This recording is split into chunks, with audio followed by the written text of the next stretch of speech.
ओम नमस्ते, सुप्रभात मित्रों। आजादी के अमृत महोत्सव के तहत 75 करोड़ सूर्य नमस्कार का विश्व कीर्तिमान पूरे भारतवर्ष में बन रहा है। इस संदर्भ में सभी लोग इस महाअभियान के साथ में राष्ट्रीय वंदना के रूप में जुड़ रहे हैं। ये हमारे लिए बहुत ही गर्व और गौरव का विषय है कि इस सूर्य नमस्कार के माध्यम से हम सभी एकत्व भाव से जुड़ रहे हैं, एकाकार हो रहे हैं। आइए आज यहाँ पर हम बैठे हैं बाड़मेर के रावत त्रिभुवन सिंह जी के साथ में, क्योंकि मैं आपको बताऊं कि 75 करोड़ सूर्य नमस्कार का आगाज हम लोगों ने कल किराड़ू मंदिर से किया था। आज हम आए हैं श्री जोगमाया गढ़ मंदिर पर। हमारे साथ में बाड़मेर के संस्थापक परिवारों में से उनका पीढ़ी दर पीढ़ी निर्वहन कर रहे हैं। हमारे साथ में बैठे हैं रावत साहब त्रिभुवन सिंह जी। मैं उनसे निवेदन करूंगा कि वो हमारे मित्रों को सभी जो व्यूअर्स हैं हमारे, उनको बताएं कि बाड़मेर की पृष्ठभूमि किस प्रकार से ऐतिहासिक रही है, किस प्रकार से इसकी स्थापना हुई है, जो हमारा ये बढ़ाना क्षेत्र है, जो हमारा ये मालानी का क्षेत्र है, उसका जो स्थापत्य कला है, उसकी संस्कृति है और किस प्रकार से इसका प्रादुर्भाव हुआ है। आइए हम चलते हैं रावत त्रिभुवन सिंह। नमस्कार मित्रों, मैं हूं रावत त्रिभुवन सिंह बाड़मेर। आपके संस्थान के थ्रू उठाया कि 75 करोड़ सूर्य नमस्कार करके न सिर्फ हम हमारी आज़ादी को सेलिब्रेट कर रहे हैं, इसके साथ ही हम हमारे शरीर को कैसे स्वस्थ रख सकते हैं।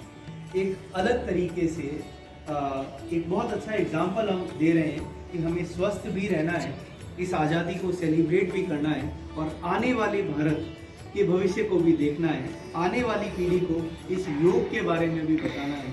आने वाले अभी यदि हम बात करें, पिछले 2 वर्षों से कोरोना नामक इस भयंकर बीमारी से सभी लोग ग्रसित हैं। कोरोना के अंदर चाहे हिंदुस्तान की सरकार हो या किसी भी देश की सरकार हो, इन्होंने भारतीय पद्धति जो चिकित्सा पद्धति थी, इनको बहुत अहमियत दी और उनको समझ में आया कि जब सब तरीके की चीज़ें फेल हो जाती है तो हमारे ऋषि मुनियों द्वारा आज से सदियों पहले बनाई गई चीज़ें बहुत काम आती है। आज आप किसी हॉस्पिटल में भी चले जाएंगे तो आप देखेंगे कि हॉस्पिटल में डॉक्टर दवाई के साथ कहता है कि आप काढ़ा पिया कीजिए। डॉक्टर ये कहता है कि स्वस्थ रहने के लिए आप योग किया कीजिए। ये हमारी सनातनी संस्कृति थी, जिसे पाश्चात्य सभ्यता के आने के बाद कहीं ना कहीं हम पीछे छोड़ गए थे। तो मुझे लगता है कि ये भारत सरकार का, आपके संस्थान का बहुत अच्छा प्रयास है कि हम हमारी संस्कृति को हमें भारत को आगे बढ़ाना है, डेवलप करना है, पर हमें हमारी संस्कृति को, हमारे संस्कारों को, हमारी पुरानी पद्धतियों को नहीं छोड़ना है। तो इसमें सर्वप्रथम तो हमारे ऋषि मुनियों द्वारा बनाई गई ये जितनी भी चिकित्सा पद्धतियां हैं, उनको भी उतना ही तवज्जो देना है जितना कि आज के टाइम में हम एलोपैथी या किसी और को दे रहे हैं। योगा एक ऐसी चीज है जिससे कि हम यदि रोज योगा करें तो किसी तरह की कोई बीमारी नहीं आती। ये बिल्कुल प्रूवन फैक्ट है। तो आपने ये बहुत अच्छा बीड़ा उठाया, इसके लिए आपका संस्थान का बहुत बहुत आभार। बात बाड़मेर की करी जाए तो बाड़मेर का इतिहास बड़ा गौरवमयी रहा है। इस क्षेत्र को मालानी के नाम से जाना जाता है। मालानी इस क्षेत्र को इसलिए कहते हैं क्योंकि रावल मलिनाथ जी इस क्षेत्र के शासक हुए। उन्होंने जिस एरिया को रूल किया, उस पूरे के पूरे एरिया को मालानी कहा गया। आज की डेट में यदि हम बाड़मेर जिले की बात करें तो पूरा बाड़मेर जिला मालानी का ही क्षेत्र था। हमारा परिवार, इस बाड़मेर की स्थापना लगभग 12वीं से 13वीं शताब्दी में, एग्जैक्ट मैं इसलिए नहीं बता सकता क्योंकि कुछ किताबों में इसे 11वीं, 12वीं और 13वीं शताब्दी के बीच में बताया गया। परमार शासक बाहड़ राव जी थे, उन्होंने बाड़मेर की स्थापना करी। उन्होंने जहां बाड़मेर की स्थापना करी वो इस जगह जहां आज हम मौजूद हैं, जहां ये आज हमारा बाड़मेर शहर है, यहाँ नहीं था। यहाँ से 25 किलोमीटर दूर जूना करके स्थान है, वहां ये बाड़मेर हुआ करता था। वहां बाहड़ राव जी ने बाड़मेर की स्थापना करी। उनके बाद यहाँ पे कुछ वक्त चौहान शासकों का शासन रहा। चौहानों के बाद राठौर, जो मलिनाथ जी का परिवार था, वो यहाँ आ गया। उसमें रावत लूका जी जो मणिनाथ जी के पुत्र थे, उन्होंने इस क्षेत्र पे अपना आधिपत्य कायम कर लिया। मणिनाथ जी के शासन के बाद ही इस क्षेत्र को मालानी कहा जाने लगा। पहले ही सिर्फ बाड़मेर था। मणिनाथ जी के पुत्र रावत लूका जी मेरे परिवार में बाड़मेर के पहले रावत हुए, जिन्होंने जूना, जो यहाँ से 25 किलोमीटर दूर है, वहाँ पे शासन करना शुरू किया। फिर बताते हैं कि कुछ कारणों से लगभग 16वीं शताब्दी में, अंग्रेजी तारीखों में हम बात करें तो लगभग 1606, जो गेजेटियर ऑफ इंडिया डॉक्यूमेंट्स के हिसाब से है, में रावत भीमा जी के टाइम में हम लोगों ने जूना से आज जहाँ वर्तमान शहर है, यहाँ पे हम अपने आप को ले आए। बताते हैं कि कुछ ऐसे कारण रहे होंगे जिसकी वजह से उस स्थान को छोड़ के हम आज जहाँ पे हैं, इस स्थान पे पूरा परिवार, पूरा लवाबमा सहित हम यहाँ आ गए। उस स्थान, क्योंकि हमने स्थान का परिवर्तन कर दिया, तो उस स्थान को लोग जूना बाड़मेर कहने लगे। जूना मतलब पुराना, और इस स्थान को नया बाड़मेर कहने लगे। वक्त के साथ उस स्थान के, उसका नाम जूना बाड़मेर की जगह से जूना रह गया, और इस नए बाड़मेर से नया हटा दिया गया, ये बाड़मेर का बन गया। तो ये तो वो इतिहास है कि हमारी स्थापना ये सब कैसे हुई। बात इस गढ़ मंदिर की जाए तो जब रावत भीमा जी 1606 में उस जूना से इस बाड़मेर में आए, इस शहर की स्थापना करी, तो सर्वप्रथम उन्होंने इस गढ़ मंदिर की भी स्थापना करी। तो लगभग 1606 के आसपास ही एक छोटा सा मंदिर इस गढ़ की पहाड़ी पे स्थित किया, मतलब बनाया गया, क्योंकि हमारी सनातन संस्कृति में एक परंपरा रही है कि सबसे पहले भगवान को विराजित किया जाता है और उसके बाद में दूसरी चीजें बनाई जाती हैं। तो हमारे शहर के बनने में सबसे पहली चीज यदि कोई बनी तो ये गढ़ मंदिर था। गढ़ मतलब ये पूरा पहाड़ जो है, ये गढ़ का पार्ट है, उसका वो मंदिर था। उसके बाद इस गढ़ की स्थापना करी गई। फिर हमारा ये शहर इस गढ़ के आगे आगे बसाया गया। इसकी बसावट कुछ इस तरह से रखी गई कि सर्वप्रथम सबसे ऊपर भगवान है, बीच में वो स्थान जहाँ तत्कालीन शासक जो थे वो यहाँ रहते थे, और सामने पूरी प्रजा, जस्ट सामने, मतलब ताकि हम उन्हें हर वक्त देख सकें, उस तरह से इसको स्थापित किया गया।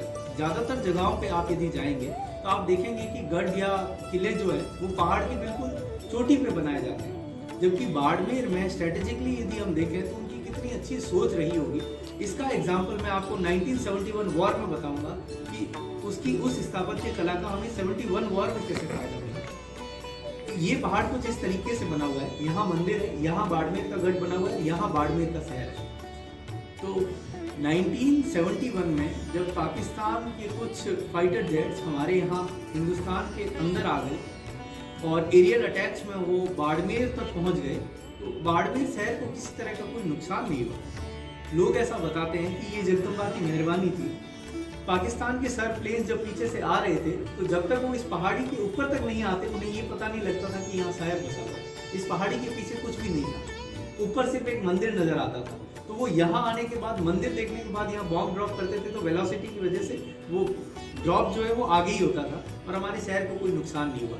यही यदि बिल्कुल पहाड़ी की चोटी पे बना होता तो उन्हें पहले से पता होता कि यहाँ कोई चीज बनी हुई है और शायद कुछ नुकसान हो सकता था। तो इस देवी के मंदिर की इसी वजह से लोगों में बहुत ज़्यादा आस्था और विश्वास है कि चाहे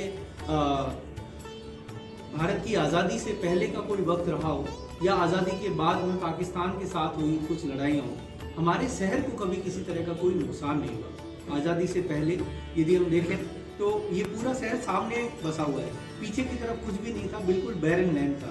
तो यदि दूर से भी कोई दुश्मन आता था तो हमें बहुत पहले नजर आ जाता था। यहाँ से हम लगभग 40 किलोमीटर तक अपनी नेकेड आई से देख सकते हैं।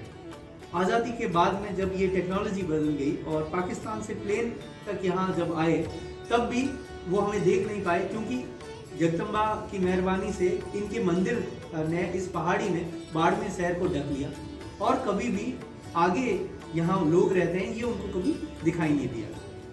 1947 में जब भारत आज़ाद हुआ, उससे लेके आज तक ऐसा बताते हैं कि यहाँ जितने भी फौजी मतलब ऑफिसर्स की पोस्टिंग रही है या जवानों की पोस्टिंग रही है, तो हर फौजी जब फौज में जाता है तो वो हमेशा ये सोचता है कि मैं मेरे देश के काम आऊँ, पर हमेशा खुद के परिवार की फिक्र जरूर होती है। तो उनके परिवार के सदस्य ऐसा बताते हैं कि 1965 की लड़ाई, 1971 की लड़ाई में भी उनके परिवार के लोग यहाँ आके ये प्रार्थना करते थे कि कहीं हमारे परिवारजनों को किसी तरह का कोई नुकसान ना हो। इस चीज़ का ईश्वर हम पे इस चीज़ की मेहरबानी रखे। इसी को लेके हमेशा उन लोगों का यहाँ गढ़ मंदिर में आना जाना रहा और ऐसा बताते हैं कि जगदम्बा से जो भी चीज़ें लोगों ने मांगी वो उनकी आस्था के हिसाब से पूरी हुई। तो लोगों का काफ़ी इसके अंदर विश्वास रहा। गढ़ मंदिर की जो सीढ़ियाँ बनी हुई है ये लगभग 1965 के बाद में बनी है, लगभग 65-66 के अंदर बनी है। इन सीढ़ियों को डिज़ाइन उसी इंजीनियर ने किया है जिसने उत्तरलाई का एयरफोर्स का जो रनवे है वो बनाया था। ऐसा बताते हैं कि हर रनवे को लगभग 9 साल के अंदर ख़त्म कर दिया जाता है क्योंकि वो फिर काम नहीं आता। उत्तरलाई का मेन रनवे नहीं, जो टैक्सी वे बना हुआ है वो भी इसी बंदे का बनाया हुआ है। ये हिंदुस्तान का एकमात्र ऐसा एग्जाम्पल है जिसे बनने के बाद कभी रिपेयर करने की जरूरत नहीं पड़ी, चाहे वो रनवे हो चाहे ये हमारे यहाँ की सीढ़ियाँ हो। तो ये जो इंजीनियर थे उनके बारे में बहुत ज़्यादा जानकारी मुझे नहीं है, बट ऐसा बताया जाता है और हमारे एज पर रिकॉर्ड्स मंदिर के ये उन्हीं इंजीनियर ने बिल्कुल फ्री ऑफ कॉस्ट सीढ़ियाँ डिज़ाइन करी, क्या मटेरियल यूज़ करना है वो सारी चीज़ें करी और लोकल हमारे बाड़मेर की लेबर थी। तो आप देखेंगे कि 1965 से लेके आज तक ये सीढ़ियाँ बनी हुई है पर अभी तक ये स्लिपरी नहीं है, इन्हें कभी किसी तरह की कोई रिपेयर की ज़रूरत नहीं पड़ी। यदि किसी कारणवश, जैसे कि मंदिर पे ऊपर काम होता है तो किसी कारणवश यदि कोई पत्थर गिर गया इनके ऊपर और ये डैमेज हो गई थी, वापस ठीक भी नहीं होती, पर जो बिल्कुल ठीक है उन्हें बिल्कुल किसी तरह की रिपेयर की कोई ज़रूरत नहीं पड़ी। इस मंदिर पे लगभग 200 के आसपास संख्या में लोग प्रतिदिन ऊपर गढ़ मंदिर में दर्शन करने के लिए जाते हैं, सुबह और शाम दोनों टाइम को मिला के। दो मुख्यतः जो नवरात्रि के टाइम होता है उसमें मंदिर में बहुत ज़्यादा भीड़ रहती है, लगभग 10 से 12 हज़ार लोग प्रतिदिन मंदिर में दर्शन करने के लिए जाते हैं। और अदरवाइज 14 के दिन, जो 14 हर महीने में आती है, चांदनी पक्ष की 14, उसमें एक छोटा सा मेला यहाँ हर 14 को लगता है जिसमें अलग अलग श्रद्धालु आते हैं और दर्शन करके जाते हैं। सुविधाओं की बात करें तो काफ़ी वक्त से मंदिर ट्रस्ट जो है वो सुविधाओं को बढ़ाने की कोशिश भी कर रहा है। उम्मीद करता हूँ आने वाले टाइम में और ज़्यादा सुविधाएं डेवलप करी जाएगी। और ये रावत त्रिभुवन सिंह जी थे, इनके खून में ही प्रजा के प्रति अपार श्रद्धा रही है। आप भी थार के वीर कार्यक्रम के माध्यम से हमारे जवान जो शहीद हो जाते हैं उनके लिए हर कुछ तरह की मदद करने का हमेशा 24 घंटे प्रयासरत रहते हैं।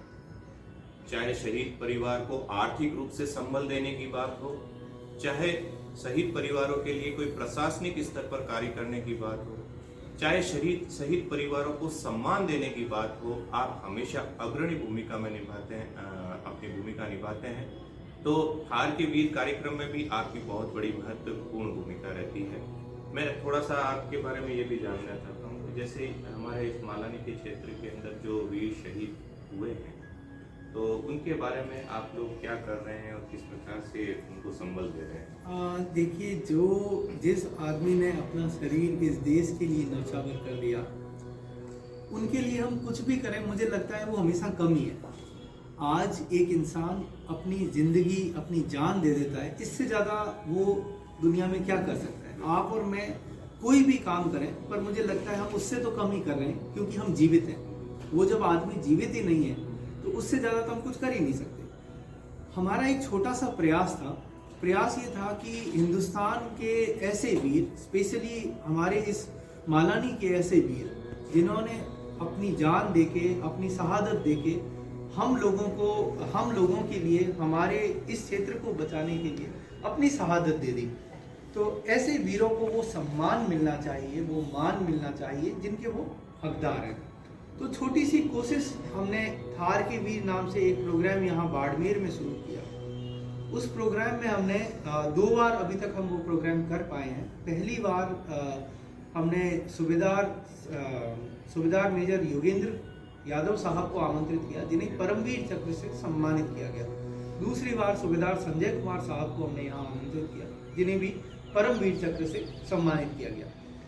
हम आने वाली पीढ़ी को ये बताना चाह रहे हैं कि ये जो हीरोज जो मूवीज में या टीवी पे हमें दिखाए जाते हैं वो हमारे असली हीरो नहीं है। हमारे असली हीरो ये लोग हैं, ये परिवार हैं जिन्होंने अपना सब कुछ इस देश पे न्यौछावर कर दिया। हमारे असली हीरोज इन परिवारों के बाद वो लोग हैं जो गैलेंट्री अवार्ड से सम्मानित हैं और आज हमारे बीच में मौजूद हैं। हमारे असली हीरोज ये लोग हैं जो बॉर्डर पे हमारे लिए, चाहे रेगिस्तान की तपती हुई 50 डिग्री सेल्सियस की गर्मी हो या कश्मीर में लद्दाख में -20 या -30 का टेम्परेचर हो, तो ये जो बॉर्डर पे हमारे लिए लड़ रहे हैं, हमारे असली हीरो ये लोग हैं। 1999 में भारत सरकार ने एक करगिल पैकेज लॉन्च किया। करगिल पैकेज के तहत जब भी कोई देश में शहीद हो जाता है तो उनको बहुत सारी सुविधाएं सरकार अपनी तरफ से प्रोवाइड करने की कोशिश करती है। मैं उन्हें बहुत ज़्यादा सुविधाएं नहीं कहूँगा, मुझे ऐसा लगता है कि वो और ज़्यादा डिजर्व करते हैं, पर फिर भी सरकार की छोटी सी पहल है। पर कुछ हमारी खामियों की वजह से उनको वो पूरा पैकेज नहीं मिल पाता। जैसे कि सरकारी रिकॉर्ड के अनुसार हर शहीद के घर तक रोड होनी चाहिए, हर शहीद के घर पे बिजली का कनेक्शन होना चाहिए, हर शहीद की मूर्ति लगनी चाहिए, हर शहीद के नाम पे कम से कम एक सरकारी इमारत, मतलब जैसे ज़्यादातर स्कूल का निर्माण होना चाहिए। शहीद के पीछे जो वीरांगना है उनको जीवन यापन करने के लिए कोई एक चीज़ जरूर दी जाती है, चाहे वो जॉब ले ले, चाहे उनको पेट्रोल पंप या ऐसी कोई चीज़ सुविधा दे दी जाए। तो ये इस तरह की कुछ फैसिलिटीज़ हैं। साथ में शहीद परिवारों को 25 बीघा जमीन या फिर एक हाउसिंग बोर्ड के अंदर मकान वो मिलता है। साथ में कुछ अमाउंट जो है वो मिलता है। तो कुछ प्रशासनिक गलतियों की वजह से कहें या हमारी गलतियों की वजह से कहें तो इन सुविधाओं से वो शहीद परिवार जो है उनको बड़ी परेशानी होती है। इन सब सुविधाओं को लेने में अड़चन आती है हमारे जैसे ही कुछ लोगों की वजह से। तो हमने ये बीड़ा उठाया कि कम से कम हम बहुत पूरे हिंदुस्तान की बात हम कैसे करें, क्योंकि हिंदुस्तान तो बहुत बड़ा है, पर जिस क्षेत्र में हम रह रहे हैं कम से कम हमारे यहाँ के सभी शहीद परिवारों को वो सारी सुविधाएं मिलनी चाहिए जिनके वो हकदार हैं। हम हमारी तरफ से तो दे ही दे, पर कम से कम जिनके वो हकदार हैं, जो भारत सरकार उन्हें देना चाह रही है, वो तो उनको डायरेक्टली मिले, तो उनको उसमें कोई तरह की प्रॉब्लम नहीं है। इसकी हमने एक छोटी सी कोशिश करी। साथ ही हमने ये कोशिश करी कि बाड़मेर में जितने भी शहीद हैं उन सभी शहीदों को हमारे यहाँ के जो भी नेता हैं या जितने भी लोग दूसरे हैं उनसे ज़्यादा बड़ा सम्मान उनका होना चाहिए।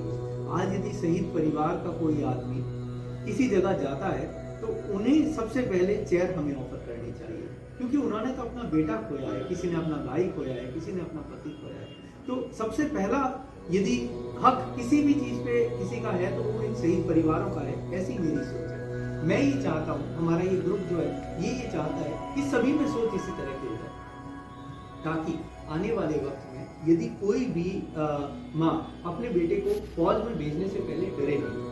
होता क्या है, मान लीजिए कि आज मेरा एक बेटा है, मैं हमेशा मुझे ये डर सताता है कि मेरा एक बेटा यदि फौज में गया और कल को ईश्वर ना करे वो शहीद हो गया तो मेरा क्या होगा। तो ये विश्वास हम उन्हें दिलाना चाहते हैं कि भगवान ना करे ऐसा कुछ हो, पर यदि ऐसा कुछ हो गया तो हम जो ये बाड़मेर की जनता है आपके साथ में रहेंगे। आपका छोटा भाई या बड़ा भाई या आप हमें कुछ भी समझिए, आपका परिवार जो है, हम आपकी जो क्षति हुई उसको तो शायद पूरा नहीं कर पाएंगे, पर हमेशा आपके साथ कंधे से कंधा मिला के खड़े रहेंगे। आपको अपना परिवार समझेंगे और अपने परिवार से भी मैं कहूँ ज़्यादा समझेंगे। जो चीज़ हमारे पास है वो तो हम आपको देंगे, आपको वो मान सम्मान और आपको वो हर चीज़, उस चीज मतलब आपने जो खोया है उसकी कमी हम हमारी तरफ से कभी भी आपको खलने नहीं देंगे, कभी आपको वो कमी महसूस नहीं होने देंगे। तो यही एक छोटी सी कोशिश थी जिसकी वजह से हमने ये शुरू किया, और बाड़मेर ही नहीं मतलब अपितु हमें हर जगह से बड़ा अच्छा समर्थन भी मिला। और मैं तो ये चाहूँगा कि जैसा हम सोच रहे हैं ऐसी सोच हमारे यहाँ के सभी लोगों में आ जाए, और एक दिन हम इस बात की घोषणा करें कि अब हमें थार के वीर की जरूरत नहीं है।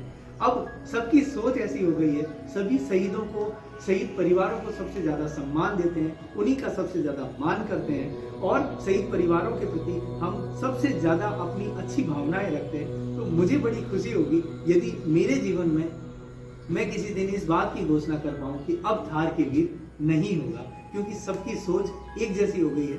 तो जिस कार्य को हमने शुरू किया है उसको हम पूर्णतः बिल्कुल उसको खत्म करेंगे, ऐसी मैं उम्मीद करता हूँ। आप देखेंगे कि किस प्रकार से इनके मन के अंदर जो वो दर्द है शहीद परिवारों के लिए, और उस दर्द को वो उजागर भी कर रहे हैं और साथ साथ में सबसे निवेदन भी कर रहे हैं। और सबसे अच्छी बात लगी इनकी कि जो प्रेरणा स्रोत हैं वो हमारे फिल्मी स्टार या क्रिकेटर्स या वो ना हो, फिर जो भी आपके प्रेरणा स्रोत हो वो आपके परिवार के सदस्य हों। आपके परिवार के सदस्य जो कार्य करते हैं अपने कर्म क्षेत्र को इस प्रकार से वो बनाएं कि जो प्रेरणा है वो हमारे बच्चों को मिले, हमारे परिवार के सदस्यों को मिले। जो हम परिवार के सदस्यों को खो चुके हैं उनकी तो हम पूर्ति कर नहीं सकते, लेकिन जितना भी जिस प्रकार से भी उनको संबल दे सकते हैं, उनके जीवन में खुशियां ला सकते हैं, वो प्रयास हम जरूर करें। इनकी मुहिम का बहुत बहुत मैं पूरी पूरी प्रशंसा करता हूँ यहाँ पर। अब मैं आपसे पूछना चाहता हूँ कि थोड़ा सा आप अपने कर्म क्षेत्र के बारे में भी हमारे व्यूअर्स को बताएं। मैं अभी सरकार के साथ किसी एक स्पेसिफिक काम पे मतलब भारत सरकार में डिप्टी सेक्रेटरी हूँ, और संयुक्त राष्ट्र संघ का आपने नाम सुना होगा। संयुक्त राष्ट्र संघ में उसी का एक संगठन है, इकोनॉमिक एंड सोशल कमीशन, उसमें भारत सरकार के लिए काम देख रहा हूँ। और कोशिश यही करता हूँ कि जैसा कि सभी कहते हैं कि आप जैसे बाड़मेर के बारे में लोगों ने हमेशा ये कहा है कि बाड़मेर बहुत पिछड़ा क्षेत्र है। मुझे लगता है अब वो डेफिनेशन बदल गई है। मैं बताऊं आपको कि मेरा जब इसमें सिलेक्शन हुआ था तो इसमें सबसे बड़ा कारण ये था कि मैं बाड़मेर से आता हूँ। लोग ऐसा कहते हैं कि हम छोटी जगह से आते हैं, हम बड़े स्थान तक कैसे पहुँचेंगे। मैं जब मेरा इंटरव्यू देने के लिए गया था तो मेरे से पूछा गया कि आपकी उम्र बहुत कम है, आप संयुक्त राष्ट्र संघ में कैसे आएंगे और आप यहाँ क्या काम करेंगे। तो मैंने उन्हें यही कहा, मैंने कहा मैं एक ऐसे क्षेत्र से आता हूँ, 1990 के आसपास का मेरा जन्म है। तो 1990 के बाड़मेर को यदि देखा जाए तो लोग ऐसा कहते थे कि काले पानी की यदि किसी को सजा देनी हो तो उसे बाड़मेर भेज दीजिए। आज 2022 का बाड़मेर यदि हम देखते हैं तो आदमी हर अफसर की ये ड्रीम पोस्टिंग है। हमारे यहाँ पे ऑयल फील्ड और लिग्नाइट फील्ड की ऐसी ऐसी कंपनीज काम कर रही है, किसी स्पेसिफिक कंपनी का नाम लेने का मैं ठीक नहीं समझता, जिनमें यहाँ के जनरल मैनेजर को 2.5-3 करोड़ के पैकेजेस मिले हुए हैं। तो आप सोचिए कि इन 30 सालों में हमने कितनी प्रोग्रेस करी। तो जब मैं संयुक्त राष्ट्र संघ में ये इंटरव्यू दे रहा था तो मैंने कहा मैं त्रिभुवन सिंह ऐसे क्षेत्र से आता हूँ जिसने अंडर डेवलप्ड एरिया को देखा है, मतलब 1990 का बाड़मेर। डेवलपिंग फेज को मैं देख रहा हूँ। 2013 के आसपास मेरा इंटरव्यू था, तो मैंने कहा मैं इस डेवलपिंग बाड़मेर को देख रहा हूँ और सब कुछ यदि जगदम्बा की मेहरबानी रहती है तो 2030 में उस डेवलप्ड बाड़मेर को भी देखूंगा। तो मैं बिल्कुल सही कैंडिडेट हूँ उनके लिए। जहाँ पे डेवलपमेंट नहीं है मैं उन्हें बता सकता हूँ कि जब डेवलपमेंट नहीं होता तो आपको क्या क्या समस्याएं होती है जो आप फेस कर रहे हैं। फिर जब आप डेवलपिंग फेज में जाएंगे तो आपको क्या क्या फायदे होने वाले हैं। फिर जब आप डेवलप्ड हो जाएंगे तो आप कैसे कैसे देखने वाले हैं। तो मैं बड़ा फॉर्चुनेट हूँ कि मेरा जन्म ऐसे एरा में हुआ जो मैं तीनों जनरेशन्स एक साथ देख पाऊँगा। तो ये बहुत ही रेयर है और शायद इसी वजह से मेरा वहाँ सिलेक्शन भी हुआ कि आप बिल्कुल सही कैंडिडेट हैं कि आप लोगों को बता पाएंगे। देखिए बहुत सारे जैसे आदिवासी क्षेत्र में जहाँ हमारा काम चलता है वहाँ पे वो लोग डेवलपमेंट से डरते हैं। उन्हें लगता है कि उनकी संस्कृति खत्म हो जाएगी, उनके संस्कार खत्म हो जाएंगे। तो सब चीज़ों को बचा के हमें आगे कैसे बढ़ना है। तो इसका बाड़मेर सबसे बढ़िया एग्जाम्पल है कि हमारे यहाँ पे डेवलपमेंट तो वही है, साथ ही हम हमारे संस्कारों को थोड़ी भूलें, हम हमारी सभ्यता को थोड़ी भूलें। तो ये चीज़ उन लोगों को कन्विंस करनी, वो आदमी ज़्यादा अच्छे से कन्विंस कर सकता है जिसने अपनी आंखों से इन सब चीज़ों को देखा हो। तो इसी क्षेत्र में मैं काम कर रहा हूँ और बड़ा फॉर्चुनेट हूँ कि मेरा जन्म इस बाड़मेर में हुआ। कोशिश करता हूँ और उम्मीद भी करता हूँ कि अंडर डेवलप्ड और डेवलपिंग फेज को तो मैं देख ही चुका हूँ। आने वाले 10 सालों में डेवलप्ड बाड़मेर को भी देखूंगा और उस दिन सबसे मेरा ये ड्रीम है, मेरा एक ख्वाब है कि एक ऐसा वक्त आए जब यदि हम ग्लोब को घुमाएं तो हर बच्चा उस ग्लोब के ऊपर पॉइंट करके बता सके कि ये वो जगह है जहाँ बाड़मेर स्थित है। आज ग्लोब को यदि हम घुमाते हैं, मेरा छोटा बेटा है, उसे आप पूछिए दिल्ली कहाँ है वो बता सकता है, चेन्नई कहाँ है वो बता सकता है, मुंबई कहाँ है वो बता सकता है, कोलकाता कहाँ है वो बता सकता है। किसी से भी पूछिए अमेरिका में न्यूयॉर्क कहाँ है, वो ग्लोब घुमा के बता सकता है। मैं ये चाहता हूँ कि उस ग्लोब पे बाड़मेर कहीं नहीं, दुनिया का रहने वाला हर आदमी पॉइंट करके बता सके कि ये वो जगह है जिसे बाड़मेर कहते हैं। ये मेरा ख्वाब है, इसीलिए मैं वहाँ काम भी कर रहा हूँ और उम्मीद करता हूँ कि सक्सेस में मिलेगी। जी, बहुत अच्छी बात बताई। बाड़मेर की ऐतिहासिक पृष्ठभूमि तो बताई, उसके बाद में किस प्रकार से बाड़मेर विकसित की ओर बढ़ रहा है, विकासशील तो अभी है ही है, और किस प्रकार से विकसित हो जाएगा, तो उस प्रकार के बाड़मेर की परिकल्पना जो आपने की है, मुझे लगता है ये पूरे साकार होगी हमारे पूर्वजों के आशीर्वाद से, और माता जी के आशीर्वाद से जरूर ये पूरी होगी। अब मैं थोड़ा सा आपसे निवेदन करूंगा कि आप हमारे व्यूअर्स को 75 करोड़ सूर्य नमस्कार में सम्मिलित होने का थोड़ा सा आप अपनी तरफ से बताएं। मैं आप सभी से ये निवेदन करता हूँ कि ये जो 75 करोड़ लोगों को सम्मिलित होके सूर्य नमस्कार में सम्मिलित होके हमारे इस अमृत महोत्सव को सक्सेसफुल बनाना है, ये हम सब की मौलिक जिम्मेवारी भी है। इससे हम पूरी दुनिया को एक संदेश देना चाहते हैं कि हम हिंदुस्तानी आज़ादी के इन 75 सालों के बाद डेवलप तो है ही हैं, पर हम हमारे संस्कारों को नहीं भूले हैं। हम हमारी एक अलग पहचान पूरे विश्व पटल पे रखना चाहते हैं। इसमें आप सभी का यदि सहयोग होगा तभी ये संभव है। आप सभी से इस अभियान में शामिल होने की गुजारिश करता हूँ। जय हिंद, जय भारत। बहुत बहुत धन्यवाद त्रिभुवन सिंह जी का। सहज, सरल और स्वभाव के जो धनी हैं, आपकी सहजता और सरलता बातों में ही, वाणी में ही, शब्दों में ही लगती है। हमारे लिए ये बहुत बड़ा सौभाग्य का विषय रहा कि गढ़ मंदिर के जब हम सूर्य नमस्कार के लिए आए थे तो आपका सानिध्य हमें मिल गया, और सानिध्य मिलने के साथ में बहुत कुछ, मेरे भी बाड़मेर का वासी होने के नाते मुझे भी कई चीज़ों की जानकारियाँ नहीं थी, तो आपके माध्यम से मुझे मिली है, और इस लाइव के माध्यम से और वीडियो के माध्यम से हम आपको भी ये जो बाड़मेर की पृष्ठभूमि है बताने का प्रयास किया है। आपका बहुत बहुत धन्यवाद और आभार। आपकी आत्मीयता हमेशा ही ऐसे ही बनी रहेगी, और जो आपके अंदर दर्द है, बाड़मेर के लिए हो या वीर शहीदों के लिए हो या किसी भी प्रतिकूल परिस्थितियों में रहने वाले व्यक्ति के लिए हो, वैसी आपकी जो दुख दर्द है वो परमपिता परमेश्वर माता जी आपको इतना सामर्थ्यवान बनाए कि उनको उन परिस्थितियों से निकालने का आपके अंदर जज्बा ऐसा ही बना रहे। इन्हीं शुभकामनाओं के साथ में एक बार फिर से योग सेवक तिवारी परिवार रावत त्रिभुवन सिंह जी का बहुत बहुत आभार और धन्यवाद ज्ञापित करता है।